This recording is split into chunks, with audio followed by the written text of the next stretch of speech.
Welcome to Texans on Tap, episode 19. I'm Brandon Strange alongside Charlie Palillo and Josh Jordan. Follow them on X at Palillo and at Josh Jordan 975. Jack Brame is our producer. We have been super stoked about the response to the new channel. There are a bunch of you guys that are watching. Hey, but some of you, in fact, most of you who are watching are not subscribed yet. So please, you're probably seeing this video in your feed and you think, hey, it's the guys from Sports Map Houston. I already subscribed to that channel. This is a different channel. This is Sports Map Texans. Do us a solid. Hit like on the video, subscribe to the channel. If you're watching this on YouTube, it really does help. And remember, if you prefer listening to your podcast, every episode is available on your favorite podcast app. And please give us a 5-star rating while you're there. I'm done asking for this episode. It wasn't pretty, guys, but a win is a win. And more importantly, a streak is a streak. We usually start with CJ Stroud in the offense, but I think this is, and there's certainly a lot to talk about there, but I think the story of this game is really the defense because the Texans offense got blanked in the second half. So the defense had to be nails, and it was. After Kyler Murray marched down the field and scored with ease on their first drive, it looked like this was going to be a shootout, but the Texans defense clamped down. They keep the Cards out of the end zone the rest of the way and in the game on a big fourth down stand. What stood out to you, Charlie, about D'Amico's defense on Sunday? The bend but not break, other than that first drive that you alluded to. They wound up outgaining the Cardinals for 100 yards. The one negative, and I temper it, but there is a pattern of the Texans getting beaten by an old-fashioned bomb every week. Mike Evans is a heck of a receiver, so he has victimized many as a Buccaneer for about a decade. Jamar Chase is an all-pro level guy, so that he hit the big play for the Bengals, okay. You're dropping down a couple of tiers to Rondale Moore when he gets behind both Derek Stingley and Jalen Petrie for the first touchdown of the game. So, you don't want to give up the big plays, the cheap scores, but there is a balance. The other guys are on scholarship too. They have playmakers, and sometimes you're just going to get hit. But 3 games in a row, I would advise to not let, say, Christian Kirk get you deep in the Jacksonville game. But the Cardinals' run game, other than Kyler Murray getting a little bit loose, didn't really gash the Texans, and Trevor Lawrence can pull it down, but he's not the run threat that Kyler Murray is, who looked pretty frisky, frankly, for his second game back from an ACL tear. And in the end, you hold an NFL opponent to 16 points, unless it's just an absolute pathetic, say, New York Jets offense. That's a winning defensive effort, and that's what the Texans put up Sunday. Yeah, for me, if we're just talking about the defense, about Blake Cashman coming in, playing Mike linebacker, had to come in, do something a little different this week. And I mean, he just had an incredible performance, 19 tackles, 2 QB hits, a sack. I mean, you can't ask for much more than that. And how about Christian Harris, too? One of the other linebackers. He was making plays all over the field, a couple passes defended, a tackle for loss. So, even though the linebacker core is a little banged up, we're seeing some great production. You got to think a lot of that's D'Amico being a former linebacker himself, being able to coach those guys. And, how about Derek Stingley looking good, making an interception? So those are the guys I'm going to highlight because let's face it, you got a lot invested in Stingley. You need him to pan out for you. With him and Steven Nelson making plays, that's a really good duo there, cornerback. Yeah, and that's been a side of the ball where you've really needed. You've really had a lot of injuries this season. I mean, that's been kind of the name of the game. It's kind of amazing when you think about it. This team wasn't really projected to do much in the preseason, and they've dealt with so many injuries. They've had to deal with depth issues, and yet look, here they are on a 3-game win streak, heading into a game on Sunday that's going to have division implications. For the offense, the game was a tale of 2 halves because CJ Stroud looked every bit as dominant as he's looked all season. And then, they just looked to be cruising up by 11. And then, that would be it for the scoring. CJ ends the day with 336 yards passing and 2 touchdowns, but 3 interceptions, a couple that were really bad. Charlie, what did you see on the offensive side of the ball? Why did the scoring just grind to a halt in the second half? Well, as we've talked about, part of CJ Stroud's amazing rookie season had been his essentially turnover-proof first half, whether you want to call it law of averages or the guy's entitled to not a clunker of a game, but a clunker couple of throws. The first interception, just not seeing the underneath guy in the end zone, very bad. The last interception was not a well-thrown ball, but that was, I thought, more a tremendous interception by Hamilton on the sideline. But you put it where he could get to it. The middle one, you might say, hey, Robert Woods, pull that in. The throw was a little bit high, but not a terrible decision or anything like that. But you go for 336 yards. Noah Brown, a couple of monster games back to back. He can't answer the bell because of a knee. Nico Collins returns and has a nice kind of possession receiver game. We're going to have to start researching rookie tandems in NFL history, overall productivity. The Stroud-Tank Dell daily double rings the chime twice. And I'm sure the Cardinals, if there's such a Cardinals on tap endeavor, hey, how do you let that Tank Dell get deep? He's the fast guy. Well, he gets deep on people. It's what he does, and a tremendous throw and catch. Right, Stroud got that one out there where a defensive back couldn't quite reach for it, and then Dell goes up using all 5 feet 7.5 inches, whatever his true height is, to make the play. So every so often you're just gonna have a multi-turnover game as a quarterback.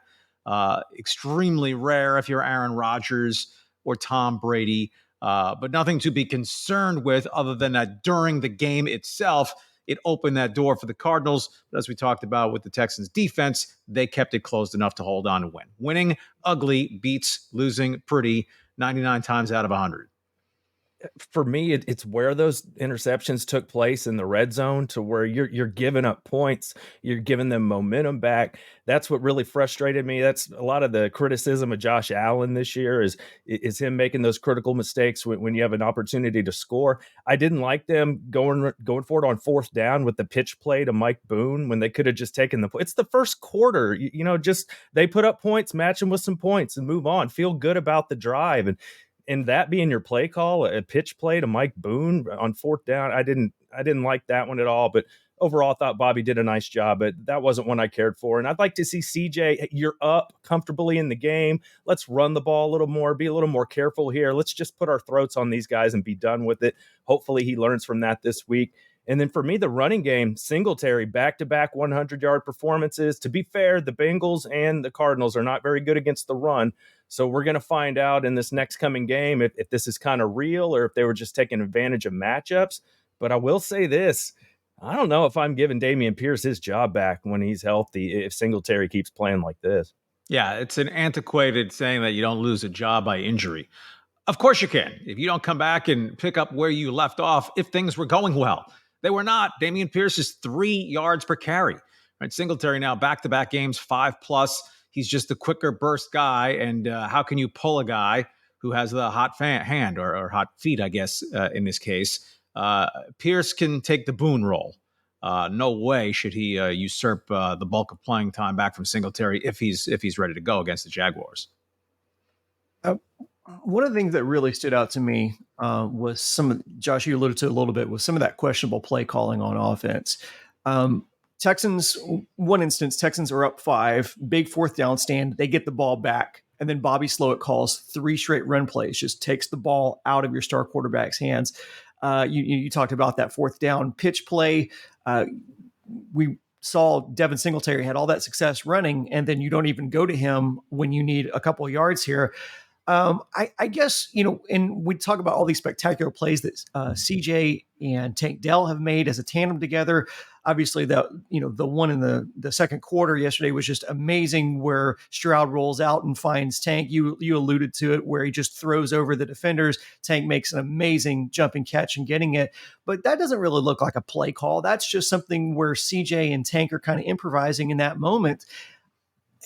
I again, 3-game win streak is a 3-game win streak, but I do wonder if CJ wasn't incredibly special, and if they being Stroud and Dell weren't so good together and didn't have so much chemistry. I wonder if we would think as highly of Bobby Slowick at this point right now. I wonder how much CJ covers over some of these questionable play calls, because it just seems like sometimes maybe Bobby's just getting a little too cute in instances. Where do you fall on that, Charlie? Oh, look, it's a rookie quarterback, so I'm not dismissing the importance of a coordinator, good or bad. But how you get good is by having a great quarterback who hopefully is in sync with the coordinator, and you just get that rhythm, and the play caller looks like he just can't miss. But all those Patriots offense coordinators got a lot dumber when Tom Brady wasn't their quarterback. Let's put Josh McDaniels atop that list. Branches of the Mike McCarthy tree, very mixed results when Aaron Rodgers isn't the quarterback that they're tutoring or nurturing or developing.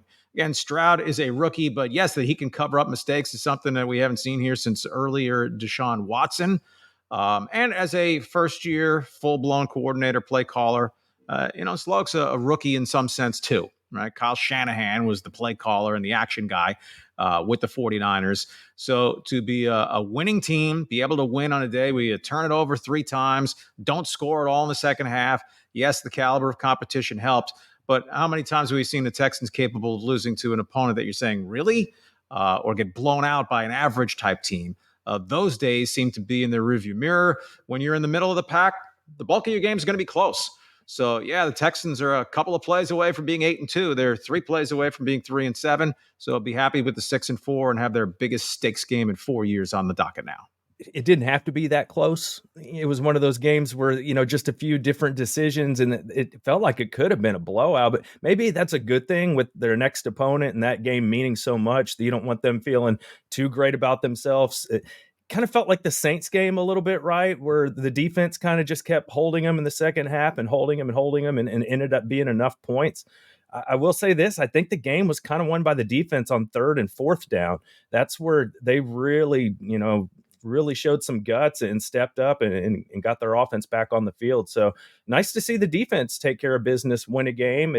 Complimentary football. Bill O'Brien used to talk about that, but hate to remind everybody of that guy. But it's true. You're going to need everybody, special teams as well. And heading into this next game, it's going to be huge. And I'm almost worried about this Cardinals matchup because they were the favorites. And it's like, how is this young team that's growing going to handle being the favorite? Well, going forward here, it doesn't look like they'll be the favorites this next coming game, but they will be at home. So I almost wonder if that helps them a little bit here. Kind of that underdog role might help them in this next matchup. Well, I think one good thing is that we've finally seen CJ Stroud look like a rookie. We've finally seen him make some questionable passes, and they were still able to withstand that and win again against a team they should have. But I want to ask you guys, final question here before we get to our player of the game is being able to close out just about being a young team? Is that just about experience and getting the reps? Because we've seen in a couple of these games where it looks like they could have put the foot on the throat and closed out and dominantly beat a team. Looked like they were on their way to doing that against the Cardinals in the first half. Second half, not so much. D'Amico even referenced it, in the post-game talk in the locker room, talked about, another heartbreaking game. I think he meant heart-wrenching game just because of the how close it was. But is that just about learning the experience and learning and just, a young team, like learning together? And you talked about it too, a young offensive coordinator. Is it just about like figuring out how to close out and finish these games and put teams away? I think I want to call it randomness, but that it's life in the NFL. Oftentimes in life, it's not how, it's if. Atlanta, they gave it up. Carolina, they gave it up. Both road games versus the Arizona game. But yesterday, the defense was, if you will, given an opportunity to give it up. Well, instead, they clamped down, and the Texans got a win. And whether there are growth moments, learning curves, hey, in the NFL, in a 17-game schedule, when you're playing for every win is precious, right? Each game in the NFL is worth about 10 games across a baseball season. And so at 6-4, and obviously the division championship is in play if the Texans can go beat Jacksonville and sweep that series. And obviously we'll hit on that in the preview in much more depth. But you look at the wild card scramble now. It's not division title or bust for the Texans with the Buffalo Bills ship listing. Joe Burrow's season over. Pittsburgh just isn't that good, and the Texans own that tiebreaker. Hey, Denver surged to be in the mix at 5-5. Well, the Texans beat the Broncos a week from Sunday. That dismisses Denver as a viable wild card team to supplant the Texans. So that 10 games in, they are, I would say, at least 50-50, probably better right now to make the playoffs. I'll borrow from basketball and Akeem Olajuwon, who was fond of saying, enjoy the journey. This is quite a journey for a Texans team, which has just been lost at sea the last 3 years. I think it is about learning about winning, Brandon. It's kind of what I mentioned earlier. Just, you have a lead, you're in field goal range. Let's just be smart here, make sure we get the points. But also we saw this a little bit in the Bengals game. Remember, we'd see some 3rd and 2s and CJ's launching the ball down the field 40 yards when it's just like, man, just pick up the first down and keep possession of the football. So I think that will come with time, and D'Amico and Bobby will help him with that. It's hard to believe we're only 10 games into CJ's career. It doesn't feel like he's a rookie. He heard MVP chants on Sunday. That's something pretty cool. I didn't think I'd see that in a Texans game in a long time. But yeah, I think it's gonna take some time, and you hope he figures this stuff out before, hopefully, we're playing for some really meaningful games as the regular season is coming to an end. Well, again, this one's a little harder, I think, this week. But who's your player of the game? Well, I'm going to leave the little wide receiver on the board if someone chooses to take him. I'm going to go a little off the board and split it 2 ways. A couple of huge abilities in sports, in life, availability and durability. So I'm going one each side of the ball. The offensive line has been a hodgepodge of guys in and out. Shaq Mason has played every offensive snap the Texans have taken this season, and has been a solid veteran presence at right guard, was just a very good value signing away from New England. Defensive side of the ball, the Texans have one player. Some of it is scheme and mixing and matching, but again, injuries. They have one defender who has played even 3/4 of their defensive snaps this season, and it's Steven Nelson, who's played 95% of those defensive snaps. And since he put the dot on the I or the cross on the T, however you want to call it, breaking up that last ball, which wasn't going to get to the wide receiver in bounds anyway, but Nelson made sure, deflecting it out of bounds, win column. So I'll go with Steven Nelson and Shaq Mason as split winners of my player of the week. All right. Well, Charlie left Tank there for me, so I'm gonna tank him. I'm gonna tank him. How about that? I mean, it was just, he was the offense for a good portion of the day. He was just fantastic. So I'll give it to Tank. And how about honorable mention for George Fant making that tackle on the interception, keeping that from being taken back to the house possibly. Really great play there. That was big. I'll take Blake Cashman there. Josh, you mentioned 19 tackles and a sack. That's amazing. That's really good. And I really do think, like I said, I think the defense was the name of the game. Again, you get shut out in the second half and you can still hold on and win. That says a lot about your defense. And that's going to be it for this episode of Texans on Tap. We're going to do an early look at Jags Texans in tomorrow's episode. But as always, you can listen to that early on podcast. So just go give us a follow on your favorite podcast app. And if you're watching on YouTube, those links are in the description. Thanks for listening. As always, go Texans.